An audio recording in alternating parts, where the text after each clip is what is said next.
Hello दोस्तों, welcome back to my YouTube channel and my name is Yunus Sayyed. Today I am going to talk about my health.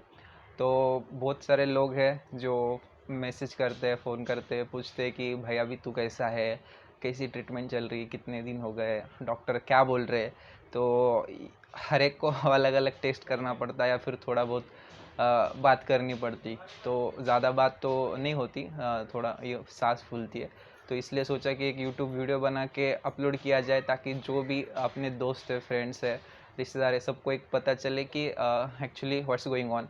सो सबसे पहले मैं आपको बहुत बहुत शुक्रिया कहूँगा, बहुत बहुत थैंक यू कि बहुत से लोगों ने मुझे हेल्प की है, सपोर्ट किया है फाइनेंशियली, मेंटली, साइकोलॉजिकली, जैसा जिस तरीके से हो सके उस तरीके से। तो personally I can't say thank you to each and everyone, so through this my video thank you, thank you very much. So let's start कि मेरी हेल्थ सिचुएशन कैसी है। एक्चुअली मुझे दिसंबर 2020 में कैंसर डिटेक्ट हुआ। तो कैंसर डिटेक्ट करने के लिए जो टेस्ट होती है, बायोप्सी टेस्ट, तो उसका रिपोर्ट पुणे में ही आया था, दीननाथ मंगेशकर में, और क्रॉस चेकिंग के लिए रूबी हॉल क्लिनिक में किया था। तो प्राइवेट हॉस्पिटल में भी थोड़े दिन रहा मैं, नियर अबाउट 1 मंथ से थोड़े कम दिन, और उसके बाद में टाटा के बारे में पता चला। सो बॉम्बे शिफ्ट हो गए। तो आप लोग सोच रहे होंगे कि ये कौन सी जगह है, व्हाट्स दिस प्लेस। सो क्या है कि कोरोना की वजह से जो मेरी ट्रीटमेंट जहाँ पे चल रही है, जिस हॉस्पिटल में, टाटा हॉस्पिटल में, सो वहाँ पे 24 आवर्स एडमिट नहीं किया जा रहा। तो ओपीडी बेस पे ट्रीटमेंट चल रही है। मतलब सुबह 7 बजे जाना होता है और शाम का फिर वो अकॉर्डिंग टू आपका जो शेड्यूल होगा दिन भर का, वो कंप्लीट करके आपको अपनी रूम पे आके अपनी यहाँ पे आके सोना होता है। तो 12 बाय 12 की रूम है। बॉम्बे में ये मिलना भी बहुत बड़ी प्रॉब्लम है, मुश्किल है। हमको लकीली मिल गई नज़दीकी हॉस्पिटल से। सो इस तरीके से ट्रीटमेंट चल रही। तो एडमिट कब किया जाता है? जब आपका केमो की साइकिल लंबी हो और आपको 24 आवर्स केमो देना होता है, केमोथेरेपी, शॉर्ट फॉर्म में केमो बोलूँगा मैं हमेशा। तो केमो जब होता है आपका, तो उसकी साइकिल जब 7 दिन की, 8 दिन की, 10 दिन की, और 24 आवर्स आपको देना होता है, तभी एक बार एडमिट किया जाता है।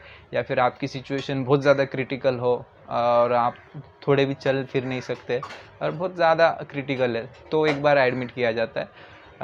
सो अभी तो मैं हुआ था 2 बार एडमिट, एक बार आईसीयू और उसके बाद आईसीयू में 5 दिन, और near about 20 days normal ward में था आफ्टर आईसीयू। सो अभी तो ओपीडी सिस्टम में चालू है। मतलब कि क्या, सुबह आपको जाना होता है, सबसे पहले जाके ब्लड टेस्ट करना होती है, फिर केमो के इंजेक्शन रूम में जाके आपको इंजेक्शन लेना होता है, फिर अपॉइंटमेंट लेनी होती है, डॉक्टर से मिलना होता है। उसके बाद डॉक्टर फिर सजेशंस देते हैं कि आपको क्या करना है, क्या नहीं करना है। कि फिर डॉक्टर बोलते हैं कि आज आपको ब्लड ट्रांसफ्यूजन करना है या फिर प्लेटलेट चढ़वाना है। और फिर ट्रीटमेंट में थोड़ा बहुत चेंज करते हैं, और आगे की 4-5 दिन की ट्रीटमेंट कैसी रहेगी ये पूरा बताते हैं। तो अगर ब्लड ट्रांसफ्यूजन या प्लेटलेट्स होगा तो फिर वो थोड़ी देर के लिए एडमिट करते हैं, फिर पूरा ब्लड ट्रांसफ्यूजन होने के बाद या प्लेटलेट्स चढ़वाने के बाद वो अपने को वापस घर भेज देते हैं। तो अभी तक मेरे टोटल 10 बार ब्लड ट्रांसफ्यूजन हुआ है, और एक बार प्लेटलेट्स चढ़वाई है। एक बार आईसीयू में जाके आया हूँ लंग्स इन्फेक्शन की वजह से। एक्चुअली मेरा जो लंग्स इन्फेक्शन है, न्यूमोनिया बोल सकते हैं आप नॉर्मली। तो लंग में पानी हुआ था कैंसर की वजह से। लंग में पानी हुआ था, थोड़ा इन्फेक्शन बढ़ गया था, और सांस लेने में भी प्रॉब्लम थी। थोड़ी देर के लिए तो लंग्स बंद ही था, एक पूरा ही। सो उसके बाद आईसीयू में गया, पूरा बेहोश सिचुएशन में 5 दिन निकाला वहाँ पे। वो एक एक्सपीरियंस अलग ही था, उसके बारे में कंप्लीट बताऊँगा आगे।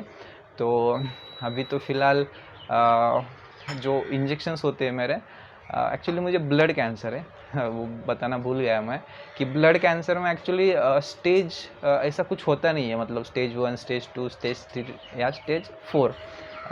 जो नॉर्मल कैंसर होता है, like mouth cancer, lungs cancer, या फिर आइज कैंसर, और एक किसी इसका बॉडी पार्ट्स का cancer, like liver cancer, kidney cancer, तो उनके स्टेज होते हैं लाइक 1 2 3 और 4।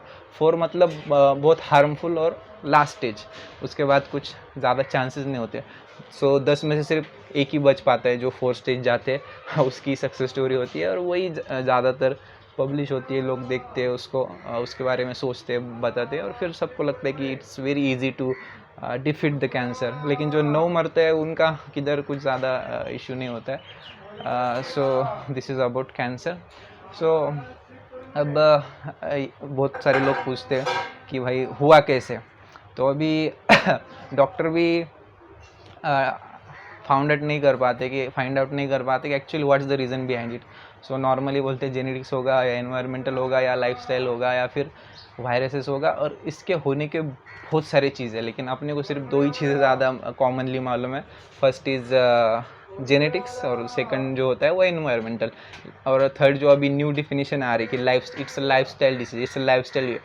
कोई भी सेलिब्रिटी हो, हीरो हीरोइन हो, एक्टर एक्ट्रेस, तो ये ज़्यादातर तो इट्स लाइफस्टाइल डिसीज़ कि लाइफ में ये चेंज होने के बाद वो ऐसा हुआ, ऐसा हुआ, ऐसा ऐसा ऐसा बोलते रहते हैं। लेकिन ऐसा नहीं है, इसके अलावा भी बहुत सारे रीजन्स है जिसके ऊपर रिसर्च चल रहा है और फाइंड आउट करना मुश्किल है। अब मेरे बारे में भी तो अगर बोलेंगे तो मैं तो बहुत हेल्थ कॉन्शियस रहा हूँ पहले से। न्यूट्रिशन, डाइट, वर्कआउट या फिर योगा, मेडिटेशन, बहुत ज़्यादा मैंने उसके बारे में पढ़ा है कि आयुर्वेदा के बारे में भी पढ़ा है। तो मेरे बारे में तो कार्सिनोजेनिक चीज़ एक्चुअली क्या है क्या नहीं वो पहले से मुझे मालूम थी। और अगर ऐसा बोला जाए तो हर रोज़ हम में से हर इंसान कुछ ना कुछ कार्सिनोजेनिक तो लेता ही है। मतलब जो हम शैम्पू यूज़ करते हैं उसके अंदर भी केमिकल है, जो हम सोप यूज़ करते हैं उसके अंदर भी केमिकल है, हर हम परफ्यूम यूज़ करते हैं उसके अंदर भी कार्सिनोजेनिक केमिकल है, इट कैन कॉज कैंसर। सो किसी को भी हो सकता है। तो फिर you can't say that it's lifestyle disease और सिर्फ खाने पीने है, ऐसा कुछ भी नहीं है ज़्यादा। इसके और भी बहुत सारे रीज़न है।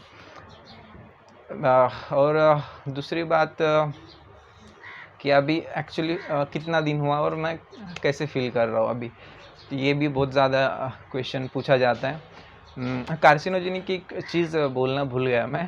तो एक बार डॉक्टर जो थे हमारे ऑन्कोलॉजिस्ट, तो वो चाय कॉफ़ी पी रहे थे अपनी प्लास्टिक के ग्लास में। तो प्लास्टिक के ग्लास में चाय पीना तो मतलब व्हाट्सएप पे, फेसबुक वैसे पोस्ट रहती है बड़ी बड़ी कि कांच के ग्लास में ही चाय पियो वरना कैंसर होता है। तो खुद इंडिया के टॉप मोस्ट जो ऑन्कोलॉजिस्ट है वो सामने तो फिर मेरे सामने कॉफ़ी पी रहे थे। तो यू कैंट से लाइक कि ये इससे होता है, इससे होता है, इससे नहीं होता, इससे नहीं होता। So leave it. मैं भी कुछ ऑन्कोलॉजिस्ट नहीं हूँ, लेकिन जो इंडिया के अच्छे अच्छे ऑन्कोलॉजिस्ट हैं, टॉप मोस्ट ऑन्कोलॉजिस्ट तो टाटा हॉस्पिटल में ही है, और उनसे बात होती रहती है। तो पूछता हूँ अलग अलग चीज़ें क्यूरियसली कि ऐसा है क्या, वैसा है क्या। और अगर किसी ने कुछ क्वेश्चन पूछा होगा तो फिर उसका क्वेश्चन डॉक्टर से पूछ के उसको टेक्स्ट करता हूँ। सो ये हुआ नॉर्मल सिनेरियो। तो अभी क्या सिचुएशन है, तो टोटल अभी जनवरी 1 में एडमिट हुआ था मैं। आज है 2 अप्रैल, तो मतलब जनवरी, फरवरी, मार्च, तो 3 मंथ्स ऑलमोस्ट हो चुके हैं। तो जो फर्स्ट मंथ का पीरियड होता है वो और सेकंड मंथ का, ये बहुत ज़्यादा हार्श होता है, बहुत ज़्यादा हार्ड भी होता है, बहुत ज़्यादा तकलीफ भी होती है आपके बॉडी को। सो जब मैं एडमिट मतलब यहाँ पे इनरोल हुआ था हॉस्पिटल में, मेरा एज भी सिर्फ 4.5 था, 4.5। और नॉर्मल इंसान का अगर 10 के नीचे चला जाए तो उसको इमीडिएटली हॉस्पिटल वगैरह ले जाया जाता है, क्योंकि नॉर्मल तो 15 के ऊपर ही रहना चाहिए। पहले मेरा 15 के ऊपर ही रहता था हमेशा, और लड़कियों का 12-13 वो थोड़ा बहुत कम ज़्यादा। सो 4.5 पे मैं खुद सब चीज़ें, फाइल बनवाने से लेके पूरी चीज़, मतलब बहुत भाग दौड़ करना पड़ती है यहाँ पे, क्योंकि एक डिपार्टमेंट यहाँ पे, एक डिपार्टमेंट वहाँ पे, एक डिपार्टमेंट वहाँ पे, तो आपको कुछ समझ में नहीं आता। और सब बिल्डिंग का जो स्ट्रक्चर है वो भी बहुत कॉम्प्लेक्स है, अच्छे अच्छे इंसान को भी समझ में नहीं आता। तो वो सब मैंने किया, क्योंकि मेरे साथ पढ़ा लिखा कोई नहीं था, सिर्फ हमारे अम्मी जान थी और हमारे नाना थे। तो सॉरी, दोनों को भी इतना कुछ ज़्यादा आइडिया नहीं था, और तो इसलिए फिर it's my duty, it's my responsibility. So मुझे वो सब करना पड़ा। तो 4.5 रहते हुए ये सब चीज़ें मुझे पॉसिबल है, मैं चल सकता था, भाग दौड़ सब, क्योंकि एक्चुअली विल पावर बहुत ज़्यादा मैटर करती है इस डिसीज़ में। अगर आपकी विल पावर जितनी स्ट्रांग है उतने जल्दी आप रिकवर होंगे।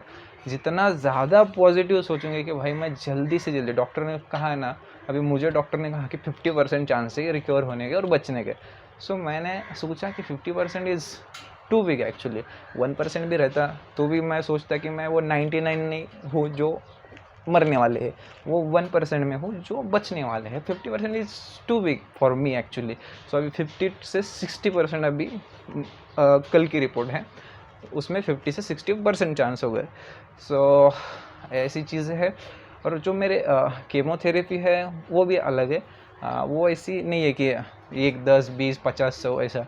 तो हफ्ते में मुझे मिनिमम 3 दिन और मैक्सिमम 7 दिन भी केमो के इंजेक्शन्स होते हैं। एक छोटे छोटे 10 ml के जो इंजेक्शन होते हैं वैसे एक 10-12 इंजेक्शन होते हैं, और ये यहाँ से डाले जाते हैं। एक्चुअली ये PICC है, ये यहाँ से अगर इंजेक्शन डालेंगे इसके अंदर, एक्चुअली कवर करके रखा हुआ है, तो ये अंदर से डायरेक्ट हार्ट में चले जाते हैं। तो ये छोटी सी वेन अंदर इंसर्ट करके ऑपरेशन करके यहाँ पे डाली होती है, तो पूरी कैंसर की ट्रीटमेंट होने तक ये ऐसी रहेगी। सो ये PICC है, इसका लॉन्ग फॉर्म है, सॉरी शॉर्ट फॉर्म है। सो ये इससे क्या होता है कि बार बार आपको जो नीडल है आपके बॉडी में चुभाना नहीं लगता, डॉक्टर को भी इजी, नर्स को भी इजी हो जाता है। और कुछ केमोथेरेपी के जो ड्रग्स है वो इतने हार्मफुल होते हैं कि वो अगर थोड़ा गलती से इधर उधर हो गए तो पूरा, या अगर सपोज ये वेन है, यहाँ से अगर नीडल डाल दिया और थोड़ा सा कुछ प्रॉब्लम आया, पंक्चर हो गई, बस्ट हो गए, तो ये पूरा तुम्हारा पार्ट ख़राब हो जा सकता है। तो इतने खतरनाक होते हैं, इसलिए उसको एक अंदर सेफ्टी और प्रिकॉशनरी मेजर्स की वजह से वो कैथेड्रल होता है PICC का। तो वो मतलब सॉरी देखो, यहाँ से स्टार्ट होता है, यहाँ से स्टार्ट होके यहाँ तक आता है, तो ये कंटिन्यू रहेगा अभी। तो इसको भी बहुत संभालना पड़ता है। इसकी 4 दिन 5 दिन के बाद ड्रेसिंग रहती है, उसका पूरा अंदर का पूरा चेंज करना होता है, उसके 1-2 पार्ट्स होते हैं वो भी। तो इसके बारे में भी आगे मैं बताऊँगा। अभी कुछ चीज़ें ऐसी हैं कि कुछ कॉन्फिडेंशियल और सीक्रेट चीज़ें भी रहती है कि जो नहीं बता सकता आपको, कि कुछ ड्रग्स के नाम है या फिर हॉस्पिटल के बिल्डिंग के नाम है या स्ट्रक्चर है, अंदर की चीज़ें, नंबर। तो कुछ कॉन्फिडेंशियल चीज़ें जो अभी अभी मुझे पता चली कि एक्चुअली कि ये नहीं बताना चाहिए। तो जितना ज़्यादा अवेयरनेस हो सके मेरी स्टोरी से, मेरी यूट्यूब चैनल से और मेरी ब्लॉग से, उतना करने की मैं कोशिश करूँगा। क्योंकि कैंसर का C भी मुझे नहीं पता था, होने के बाद पता चला कि एक्चुअली कि ये क्या है। 10th स्टैंडर्ड में कैंसर के बारे में पढ़ा था, इवन क्वेश्चन भी आया था हमारे टाइम को 10th में, कि कैंसर, एंड उसके तो 3-4 मार्क्स आउट ऑफ मार्क्स आ गए थे, लेकिन कुछ समझ में नहीं आ रहा, सिर्फ नाम ये वो ऐसा ऐसा, केमोथेरेपी, रेडिएशन, ये वो सब ऐसा लिख डाला था। 12th में साइंस में फिर से पढ़ा, फिर से वही कि सिटाराबिन, विनक्रिस्टीन, ऐसे नाम ड्रग्स, तो उतना ही सिर्फ। और उसके बाद फिर वापस UPSC की पढ़ाई करते समय भी कैंसर को तो सिर्फ वो एक्चुअली UPSC प्रीलिम का बहुत फेमस क्वेश्चन होता है, या फिर पब्लिक सर्विस कमीशन के जो प्रीलिम एग्ज़ाम होते हैं अलग अलग स्टेट को, उनका भी बहुत फेमस क्वेश्चन होता है कि लिम्फोमा, कार्सिनोमा, ये वो, तो ये ब्लड कैंसर, ये टिश्यू कैंसर, तो वो लगा दो तो आपको 1 मार्क्स मिल जाते। तो उतना ही स्टडी था, ज़्यादा कुछ नहीं था। और एक थीम पूछी जाती है UPSC में कि इस साल इसकी क्या थीम थी, तो कैंसर डे 4 फरवरी को होता है, तो उसकी क्या थीम थी। तो इतना ही मालूम था कि आई एम एंड आई विल, इतना, मतलब वो नॉर्मल। तो फिर पता चला कि जितना नॉलेज अपने कैंसर के बारे में अवेयरनेस या फिर इंफॉर्मेशन 10th में, 12th में या फिर बाकी है, तो एक्चुअली 2% या 5% भी नहीं, 2% ही होगी टोटल कैंसर की। क्योंकि कैंसर इतना वास्ट सब्जेक्ट है, हर एक का कैंसर अलग है। एक्चुअली UK की मैं रिसर्च से वेबसाइट है, रिसर्च सेंटर है, cancer research centre, United kingdom का। तो वहाँ पे 200 कैंसर लिस्टेड थे, और वो 200 कैंसर के हब और सब टाइप्स होते हैं। तो you can say more near about 900-1000 types of cancer. Her cancer अलग है, हर कैंसर के सिम्टम्स अलग है। 10-20-50% सिमिलरिटी है। और ब्लड कैंसर है मुझे, तो उसके अंदर भी बहुत सारे टाइप्स हैं। कुछ क्यूरेबल है, कुछ नॉन क्यूरेबल है, कुछ सिर्फ अडल्ट को होते हैं, कुछ सिर्फ बड़ों को होते हैं, कुछ मिडिल एज के लोगों को होते हैं। तो बहुत कॉम्प्लिकेशन है। और जो भी चीज़ें यूट्यूब पे है, विकीपीडिया पे है, 50 60 70 80 90% सब चीज़ें गलत है या फेक है, ऐसा कहूँगा मैं। कि यूट्यूब पे तो कुछ कुछ वीडियो में ऐसे भी देखा हो कि 5 रुपये में कैंसर गायब कर दीजिए, या फिर ये हॉस्पिटल ऐसे है, ऐसे ये आयुर्वेदिक दवा है, ये ऐसे इधर के बाबा है। तो बहुत मिस गाइड होता है। अगर 5 रुपये में अगर कैंसर क्योर हो सकता था, तो इंडिया के 10 में से 5 लोग की मौत नहीं होती, क्योंकि इंडिया में इतना ज़्यादा उसका परसेंटेज है कि मैं मतलब आप स्टैटिस्टिक्स देख लीजिए, मेरे पास भी है। मैं एक्चुअली बहुत ज़्यादा उसके ऊपर मतलब देखता भी रहता हूँ, थोड़ा बहुत डायरी में लिखता भी रहता हूँ। तो ये सब है, तो I don't want to go into that depth. So आज भी मैं हॉस्पिटल से जाके आया हूँ, शाम का टाइम है अभी। तो आज मेरा सीटी स्कैन हुआ चेस्ट का और यहाँ का। आज गुड फ्राइडे था, एक्चुअली छुट्टी थी, लेकिन इमरजेंसी थी मुझे। तो हॉस्पिटल डॉक्टर ने आज का ही अपॉइंटमेंट दिया था, तो आज ही सुबह जाके सीटी स्कैन करना पड़ा। और ये देखो, ये ब्लड टेस्ट का, इतने सारे ब्लड टेस्ट होते, तो शॉर्टली मैं पढ़ के दिखाऊंगा कि क्या क्या होता है ब्लड टेस्ट में। कि सीरम मैग्नीशियम चेक होता है, फिर रीनल फंक्शन टेस्ट होते हैं, serum ferritin, serum electrolytes, haemogram like EHB, TLC, DLC, platelets, उसके बाद सीरम आयरन, उसके बाद सीरम फोलेट, उसके बाद सीरम TIBC, उसके बाद liver function test. Liver function test अलग, रीनल फंक्शन टेस्ट अलग। तो इतने सारे, अभी पता नहीं आपको क्या दिख रहा है और कितना नहीं, तो ऐसा। सो इस तरीके से चलता रहता है। और ये मेरी फाइल है। अभी आपको पता नहीं उल्टा दिख रहा है सीधा दिख रहा है, CU00275 ये नंबर रहता है, और वही आईडी कार्ड रहता है। आईडी कार्ड अभी पता नहीं किधर गया मेरा बता दूंगा कभी आगे की वीडियो में। तो इसके अंदर सब कुछ रहता है, सब मतलब क्या हुआ है क्या नहीं हुआ है। तो और इसकी और बाकी बिल की और उसकी फ़ाइल तो इससे भी बड़ी हो गई है। तो ये सब चीज़ें हैं। सो इतना ही बताना चाहता हूँ कि अभी मुझे क्या फ़ील हो रहा है। एक्चुअली अभी मेरा जो ब्लड का HB है, जिसको अपन हीमोग्लोबिन बोलते हैं, वो 7.3 है। सो 7.3 रहने की वजह से बॉडी बहुत ज़्यादा वीक हो गई है। वॉकर के बिना चल नहीं पाता हूँ अभी मैं फ़िलहाल।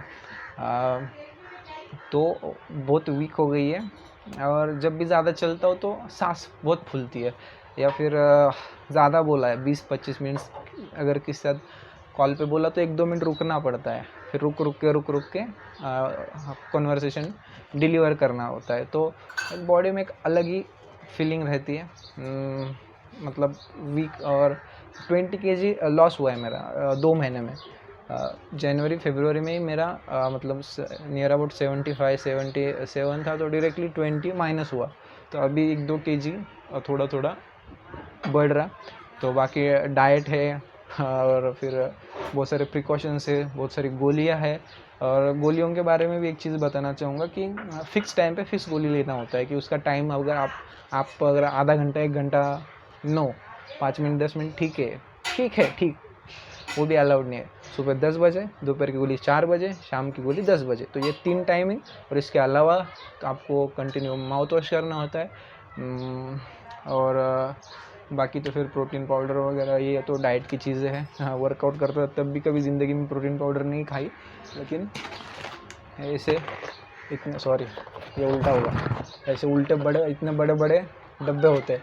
तो ये डब्बा 10 दिन जाता है, इसके अंदर छोटे छोटे सैचेट्स होते हैं ये प्रोटीन का, एक बार एक लेना होता है, एकदम ब्रांडेड, शायद डॉक्टर रेड्डीज का है ज़िंदगी में शायद नॉर्मल ब्रांड भी कभी नहीं ले, लेकिन DCG इतना ब्रांडेड हुआ कि लेना पड़ रहा है। अभी क्या, तो इसकी कीमत भी बहुत ज़्यादा होती है, लेकिन आपको स्ट्रॉबेरी फ्लेवर है, अच्छा है, लड़कियों का फेमस। ओके, सो बाकी डाइट तो बहुत मतलब discipline, diet, D for diet and D for discipline.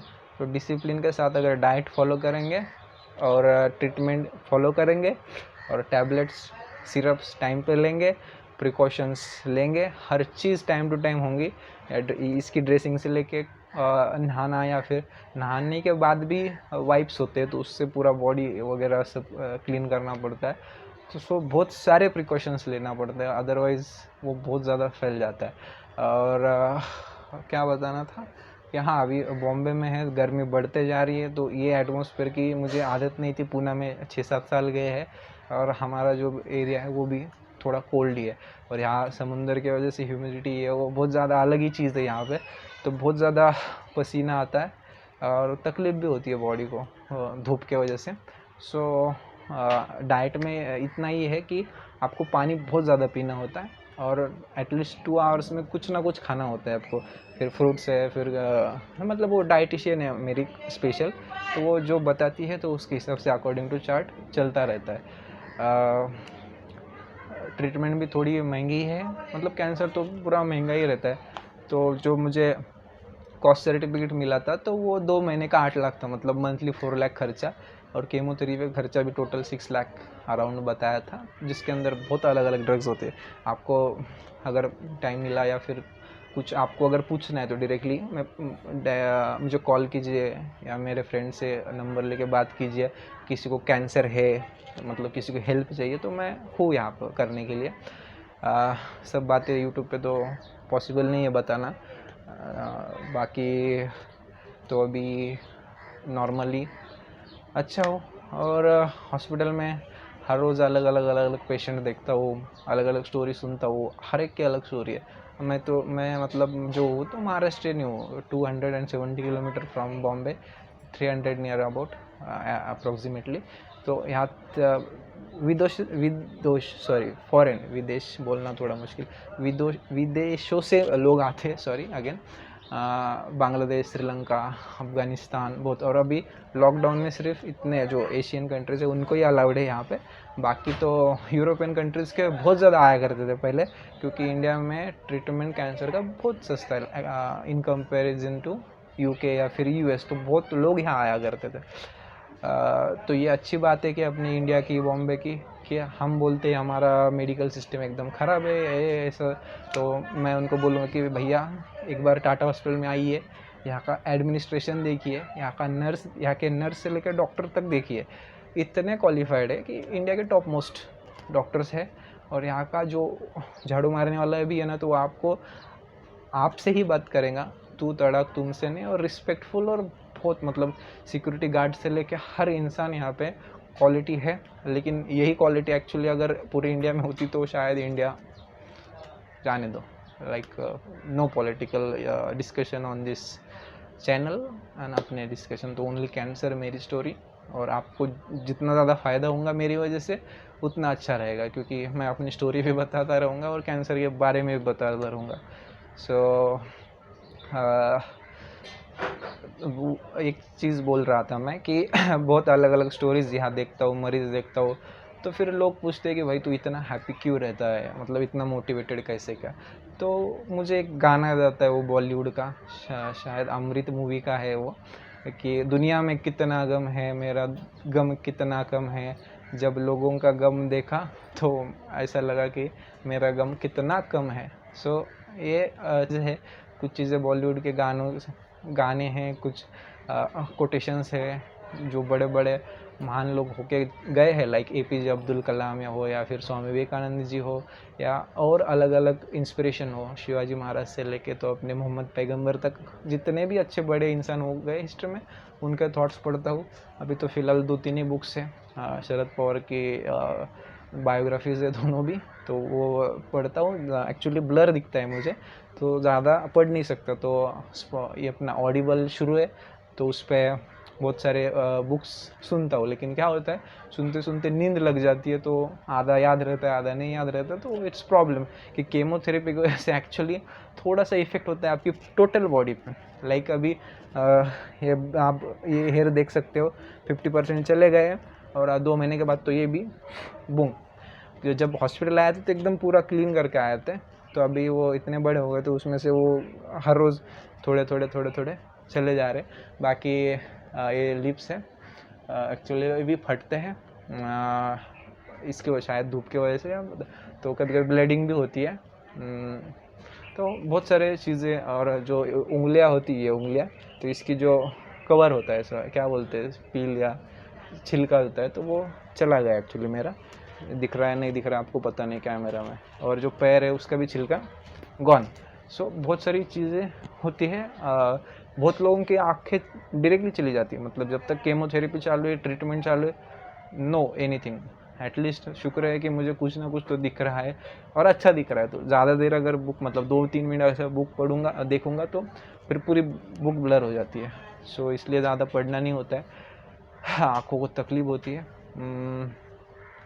बाकी तो मोबाइल भी मतलब अभी क्या है कि टाइम पास के लिए और करने के लिए कुछ नहीं है। यहाँ पे बॉम्बे में मैं मेरी अम्मी जान के साथ रहता हूँ, मम्मी है मेरी, तो हम दोनों ही रहते हैं और मम्मी सब कुछ मेरा करती है। Thanks for mummy, love you mummy, ऐसा तो बोल नहीं सकता thank you through this video, okay thank you. और अगेन मैं शुक्रिया कहूँगा, थैंक यू कहूँगा उन सब लोगों के लिए जिन्होंने मुझे मोटिवेट किया, सपोर्ट किया, जिसने मुझे डिमोटिवेट किया उनके लिए भी, और जिन्होंने मुझे मतलब नीचे खींचने उनके लिए भी, सबके लिए शुक्रिया, सबके लिए थैंक यू। क्योंकि अगर मोटिवेशन के साथ कुछ पॉजिटिव के साथ कुछ निगेटिव चीज़ें लाइफ में होना भी ज़रूरी है, वरना लाइफ का मीनिंग समझ में नहीं आता। सो कैंसर होने के बाद तो इतना समझ में आया लाइफ का मीनिंग कि जब आप आंखों से दर्द देखते हैं दूसरों का, अपनों का, या फील करते हैं, क्योंकि अपना जो दर्द है, अपने साथ वाला बाजू वाला जो अपने को देख रहा है वो सिर्फ देख सकता है, वो सिर्फ सिंपैथी दिखा सकता है, एम्पैथी सिंपैथी दोनों दिखा सकता है, लेकिन अपना दर्द तो अपने को ही सहन करना पड़ता है, तो वो अलग चीज़ है। सो इतना सारा दर्द देखने के बाद अभी तो और ज़्यादा जीने की मतलब इच्छा जो है वो बढ़ गई है, क्योंकि मैंने पहले ब्लॉग में ही कहा था कि जो बोनस लाइफ है उसको बोगस नहीं जाने देना चाहिए।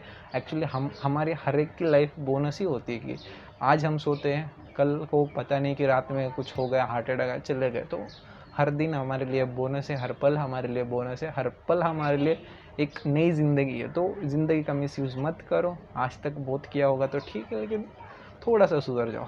तो मेरा सिर्फ मतलब कोशिश यही है कि थोड़ी सी सूरत जो है कैंसर की, और ये जो अफवाह है कैंसर के बारे में, ये थोड़ी थोड़ी एक एक वीडियो की मदद से क्लियर करता जाओ कि भाई ये डिसीज क्या है, कितना क्यूरेबल है, कौन सा क्यूरेबल है, कौन सा नॉन क्यूरेबल है, फिर अलग अलग इसके स्टेजेस क्या है, टाइप्स क्या है, ये सब चीज़ें डिटेल में बताऊँगा। मैं पहले ऑन्कोलॉजिस्ट से डिटेल में पूछूंगा, डिस्कस करूँगा, उसके बाद ही आपको बताऊँगा। Without knowledge and without research I will not convey any message, no misguidance on this channels, okay. So अभी थोड़ी देर पहले एक व्हाट्सअप स्टेटस देख रहा था, मतलब तो वहाँ पे एक अच्छा कोटेशन था, दुष्यंत चौटाला की जो लाइन है कि मकसद नहीं है मेरा सिर्फ हंगामा खड़ा करना, मेरी कोशिश है कि ये सूरत बदलनी चाहिए। तो सेम वैसी कोशिश है मेरी कि जो कैंसर की सिचुएशन है इंडिया में, इतने लोग मर रहे हैं हर साल, तो ये कोशिश कहीं ना कहीं मतलब ये सूरत जो है वो बदलनी चाहिए, कैंसर की सिचुएशन बदलनी चाहिए। और लास्ट में यही कहूँगा, जो टैगलाइन थी, जो थीम थी इस साल की कैंसर डे की, जो 4 फरवरी को कैंसर डे होता है, तो उसकी थीम थी I am and I will. So वो डिटेल में उसका जो मीनिंग था वो मैं आपके साथ आपको बताना चाहूँगा, क्योंकि जो उसका मीनिंग था वो बहुत ही बेस्ट था। और उसका मतलब टोटल जो था, मतलब जो थीम थी वो hashtag I am and hashtag I will, hashtag I am and I will. So in detail I am going to tell you, it was in English, so please little bit understand. So I am strong, I am brave, I am loved, I am determined, I am ready, and I will lead this challenge. I will lead this challenge. I will come back home. I will definitely 100% and surely come back home, and I will live on and on. So that was that was enough for today. So ये total theme line थी, तो वो एक मतलब अंदर से जगह देती है, वो जो इग्नाइट होता है, इग्नाइटेड माइंड्स जिसको बोलते हैं, जो APJ अब्दुल कलाम की एक बुक भी है, और वो ignited minds are the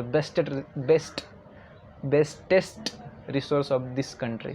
so वही इग्नाइटेड माइंड है ना, वो अपने आप इग्नाइट होता है, इग्नाइटेड माइंड भी और इग्नाइटेड हार्ट भी इग्नाइट होता है जब ऐसे थॉट्स पढ़ते हैं तो। So thank you and bye bye, आदाब, खुदा हाफिज़।